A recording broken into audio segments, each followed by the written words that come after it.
Fala pessoal, sejam bem-vindos aqui ao ProsaCast. Eu sou o Nilmar Olímpio e hoje um assunto aí bem relevante, né? Que seria a vida após a morte lá no plano espiritual. Para este assunto, eu convidei uma pessoa aí com grande conhecimento, grande gabarito, até indicada pela minha amiga Marilda Albuquerque. Um abraço, Marildinha, tudo de bom aí para você. Eu chamei a Roseli Guidini. Ela é estudante de espiritismo aí há 20 anos, né? E ela é uma das fundadoras da Sociedade Espírita, Casa São Francisco de Assis. E ela também coordena os estudos lá na casa, né? E a parte social, correto? Seja bem-vindo aqui ao Prosa. Obrigado por ter aceito o meu convite. Obrigada pelo convite. É um prazer estar aqui falando de um assunto, né, que eu vivo, que é a minha vida, e que tenho certeza que é de interesse e curiosidade de todas as pessoas. A Roseli já chegou aqui, eu já fui falando umas coisas ali já. Eu falei, não vamos conversar, já vamos direto para o vídeo, porque o assunto é extenso. E antes da gente começar, eu vou pedir para você, esse vídeo estará lá no YouTube, tá? Eu vou pôr o link embaixo depois na descrição.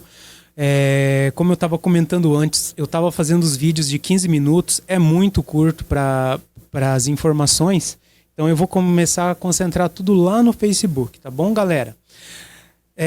Roseli, então, começando assim, quem é o fundador, quem fundou o Espiritismo, onde que se iniciou? Nós não costumamos dizer o fundador do Espiritismo, nós costumamos dizer o codificador, quem organizou o ensino dos espíritos, quem compilou, quem codificou e colocou para a humanidade, né? Uhum. Então foi Allan Kardec, que o nome original dele, esse é um pseudônimo usado por ele. O nome dele mesmo é Hippolyte Léon Denisard Rivail. Ele adotou esse pseudônimo de Allan Kardec porque ele era um cientista, um pedagogo, e ele tinha 20 obras escritas antes de começar a publicar as obras ditadas pelos espíritos.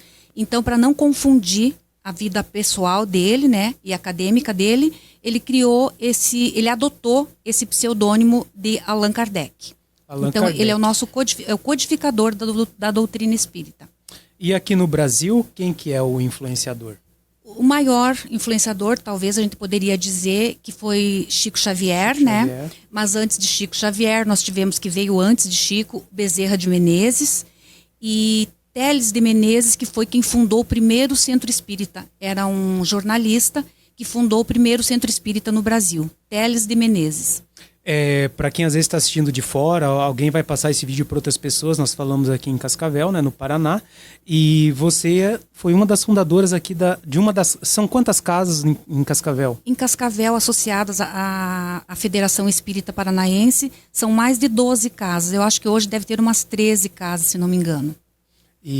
A nossa casa tem 8 anos de fundação e ela é afiliada à Federação Espírita do Paraná. Correto. Só para a gente se situar, né? Uhum. Então, a primeira pergunta não tem como... Eu sei que é vasto, mas após a nossa morte, o que acontece lá no plano espiritual? Eu estava lendo, eu falei para você que essa semana eu tentei me aprofundar um pouco no assunto, mas é muita coisa. Então, nós somos um corpo físico, mas é muito mais além disso, né? Isso, nós somos seres trinos formados pelo corpo carnal, o perispírito e o espírito, né? Então nós viemos do plano espiritual, programamos a nossa vida, a nossa encarnação, e aqui a gente vem em provas, vem também em expiação, e depois nós voltamos para o plano espiritual. Eu gostaria de dizer que a morte não existe, né? Nós somos espíritos eternos. Uhum. E estamos aqui nessa caminhada, nesse corpo que é perecível. Porém, o espírito não morre, o espírito é eterno. O espírito é eterno, E então, já falando assim no espírito, você falou que é o corpo, o espírito, e entre meio tem esse perispírito. Você pode falar mais sobre o perispírito? Posso falar. Então, o nosso corpo carnal, que é um corpo grosseiro, de uma matéria grosseira, né, que nós conhecemos, Uhum.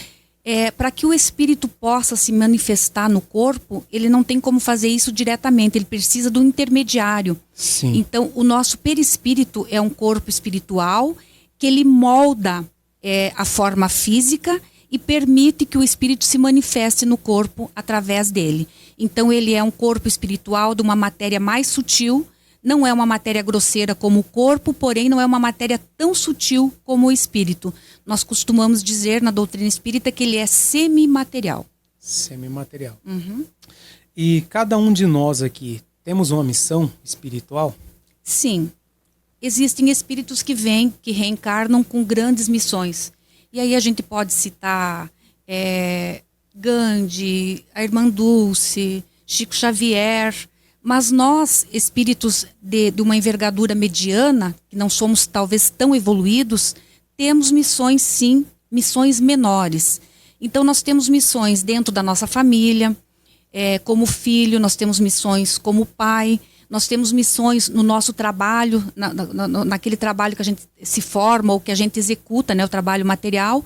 Então tudo isso são pequenas missões que a gente programa antes de reencarnar.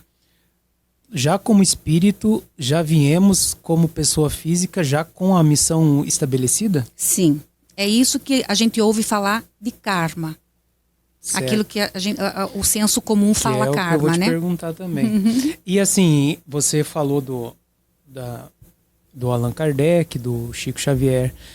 Essas pessoas são muito evoluídas espiritualmente. Tipo, isso que eu ia te perguntar. Existem pessoas mais evoluídas, menos evoluídas? Sim. Tem uma classificação? Tem uma classificação. São 3 classificações que os espíritos respondem a Kardec na questão número 96, onde Kardec pergunta aos espíritos se existe uma diferença, uma hierarquia espiritual. Uhum. Então, assim, a grosso modo, né, para explicar de uma forma mais simples, Sim. eu diria que são três ordens de espíritos, que seriam espíritos puros, aqueles que estão no mesmo patamar que Jesus, que já atingiram a perfeição relativa, que estamos todos destinados. Existem espíritos medianos e existem espíritos impuros. Em geral, a humanidade está entre os espíritos impuros e os espíritos medianos. Depois ela tem várias classificações aí que diferenciam e que estão dentro dessas ordens, dessas 3 ordens. Um exemplo, eu como um espírito impuro, nada me impede de eu trabalhar esse meu espírito para ter uma elevação melhor? Sim, esse é o objetivo da encarnação, para que a gente possa evoluir. Nós estamos reencarnados num planeta de provas e expiações, que é o planeta Terra, que ainda é pouco evoluído na escala da evolução dos mundos. Nós estamos no segundo patamar apenas. Então, a gente vem para evoluir e ajudar o planeta a evoluir também. E assim, você falou encarnação. Existe um número correto de encarnações? Eu morri, daí eu volto, eu reencarno em outra pessoa? Ou pode ser uma pessoa ou um animal? Nunca em animais. A gente passa pelos 3 reinos que a gente estuda na doutrina espírita, né, que eu não vou entrar nesse detalhe porque o tempo é pouco. Mas uma vez que eu já reencarnei num corpo humano, nunca mais eu reencarno, como tem os hindus que acreditam que um humano pode reencarnar num corpo animal. Isso se chama metempsicose e não se verifica. Isso não é verdade, é errôneo falar assim. Ah, entendi. Sempre vou reencarnar num corpo humano. Certo.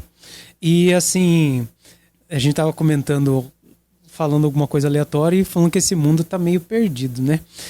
Se a pessoa foi ruim, matou, estrupou, usou drogas, ela tem um tratamento diferenciado a hora que ela desencarna?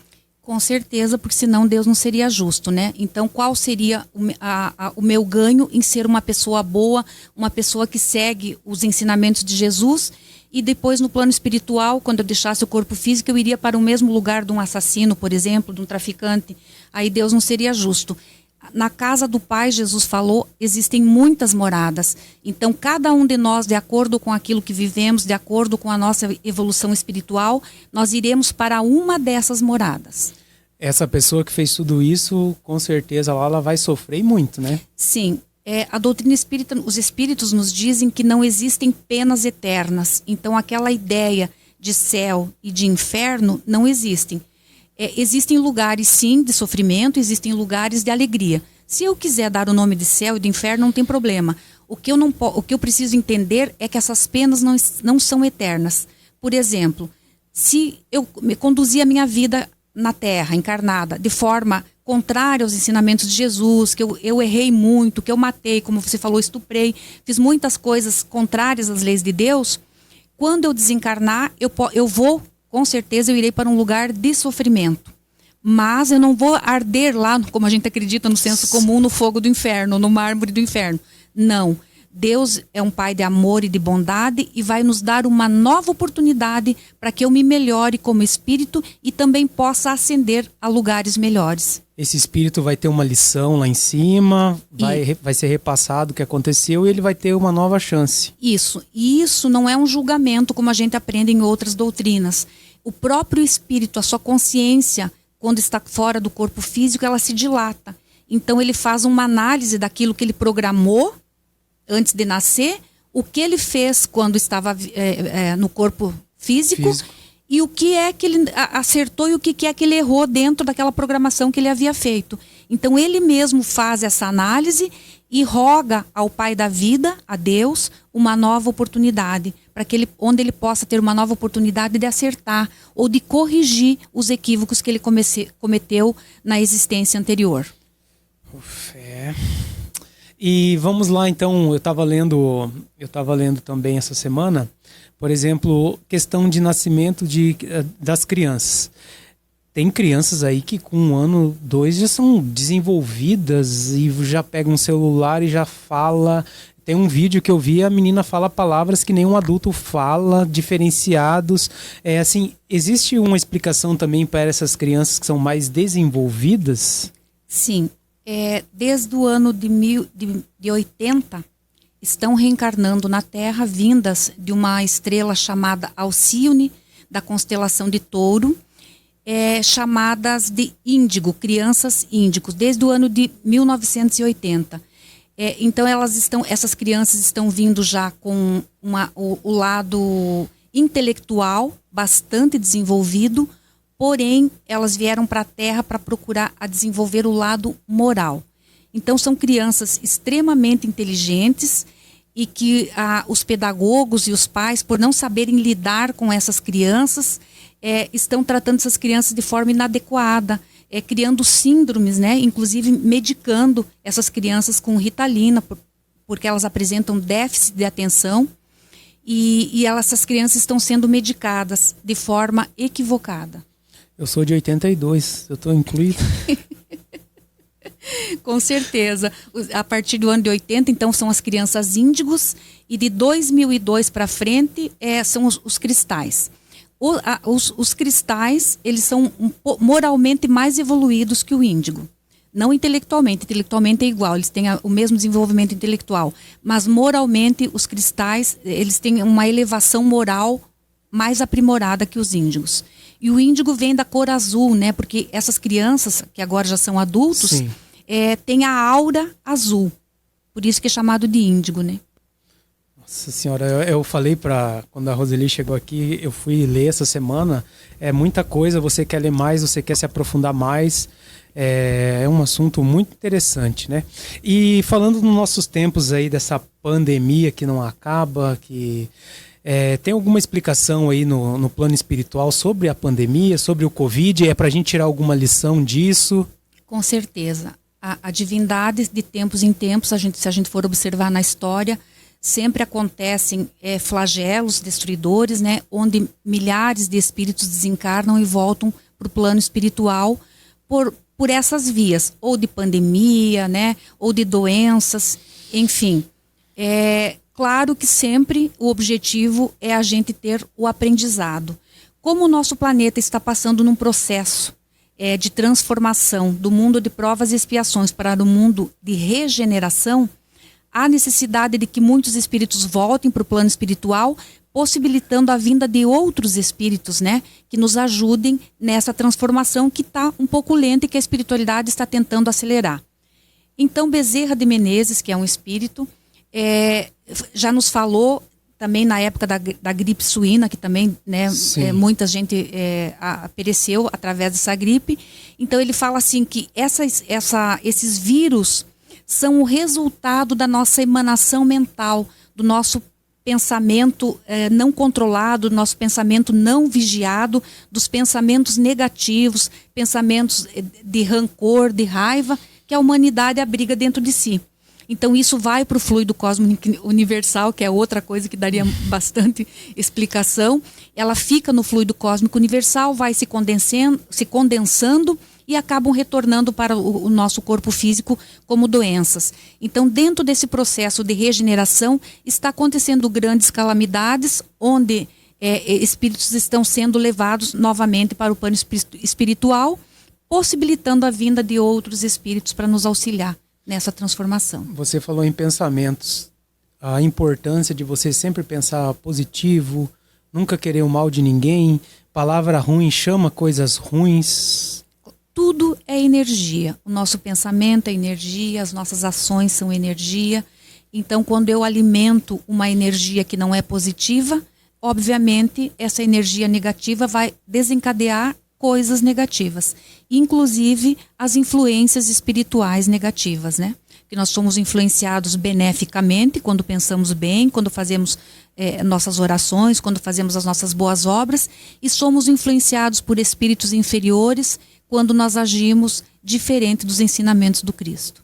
Eu esqueci de te perguntar, hoje no Brasil e no mundo, quantas pessoas estão adeptas ao espiritismo, mais ou menos? É a terceira religião com mais adeptos. Agora, o número agora me fugiu assim. Eu não vou falar com medo de errar. Mas são muitas? Muitas. É a terceira maior religião hoje. Uhum. E cada vez você percebe que tem mais gente buscando, por conta que o espiritismo nos possibilita uma fé raciocinada.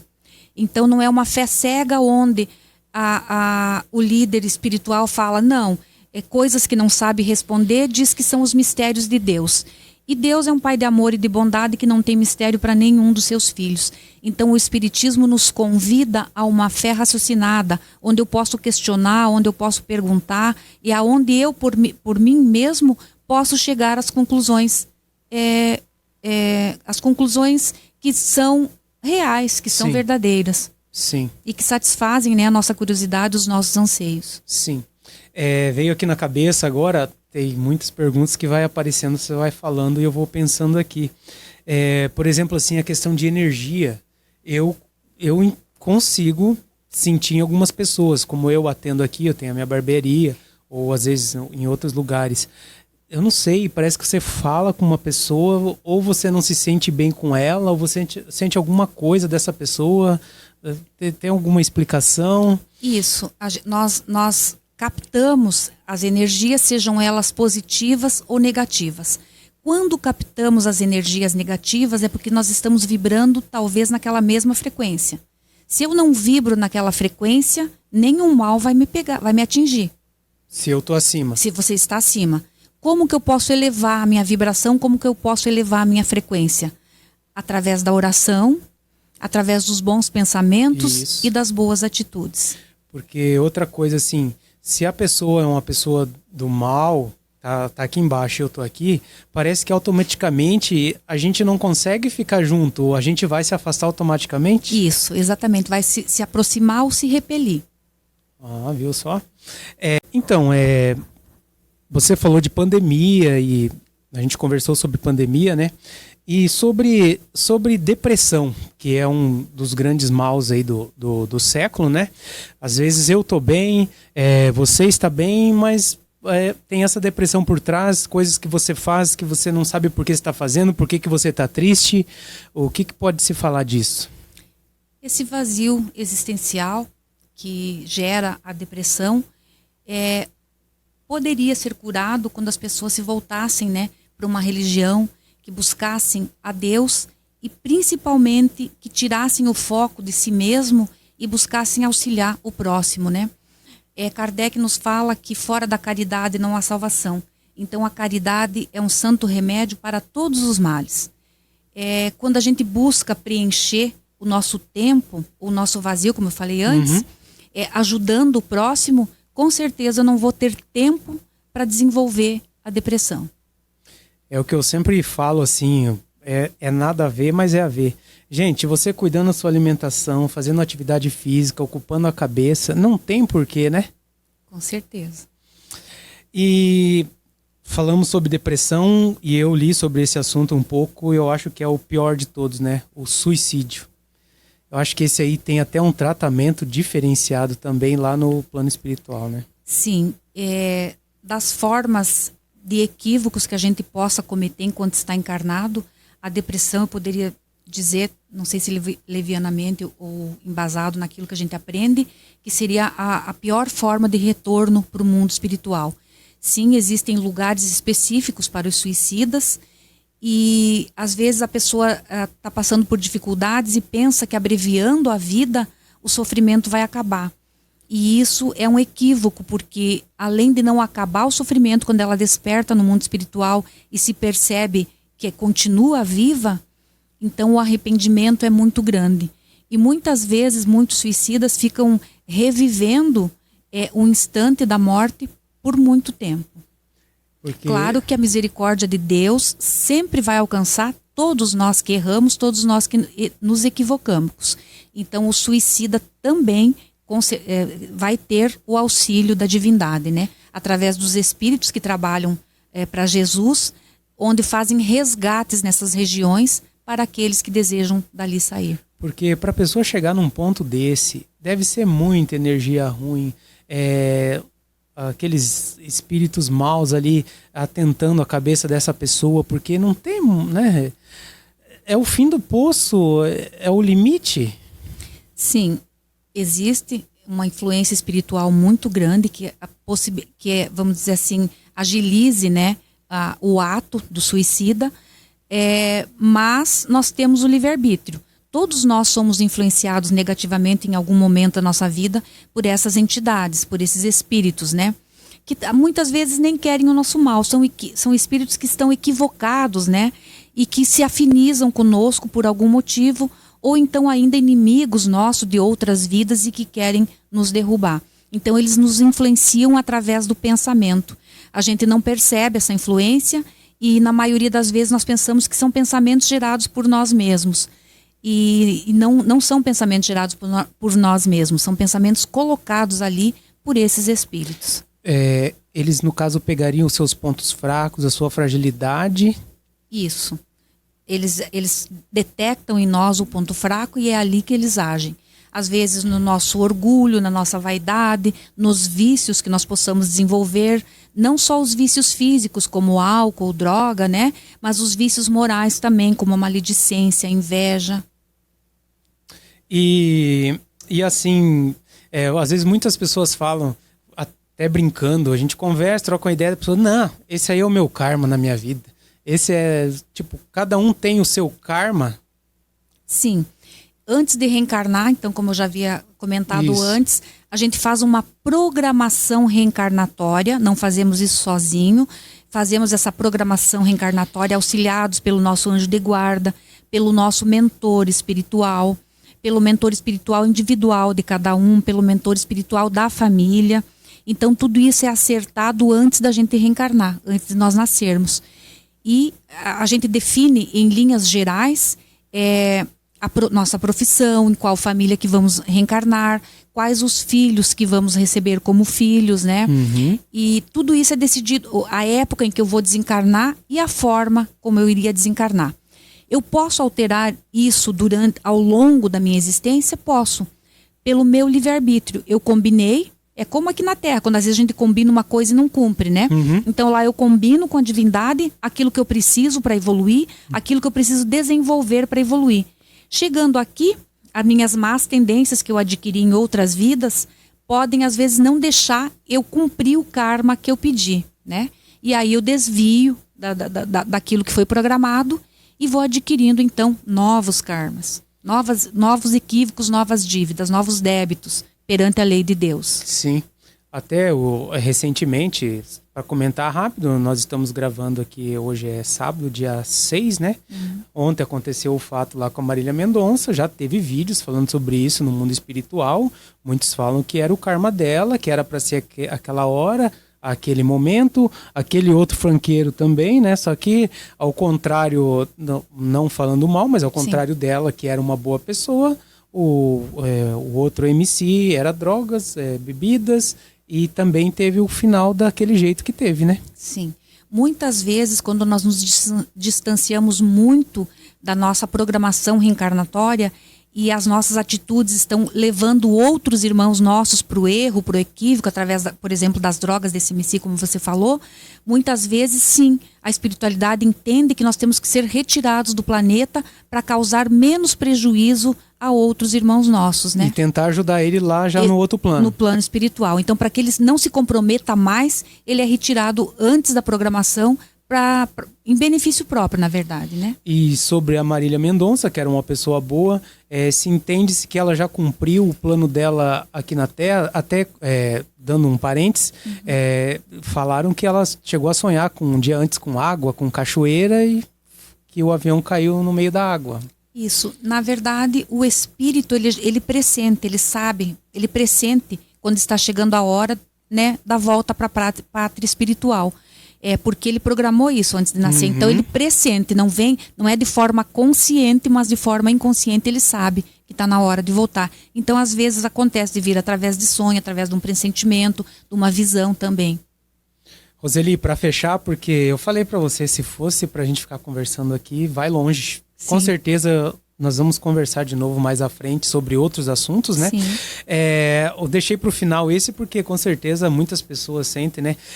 Eu tô aqui sozinho, tô aqui organizando, vem aquele cheiro diferente. Mas que cheiro é esse? Ou questão de arrepios, sensações de que alguém está ali com você. Qual a explicação disso aí? Essa sensibilidade, na doutrina espírita nós falamos que ela se chama mediunidade. E que todos nós, num grau maior ou menor, somos possuidores, uma vez que ela é uma função orgânica, né? Então é do nosso organismo, é do nosso corpo.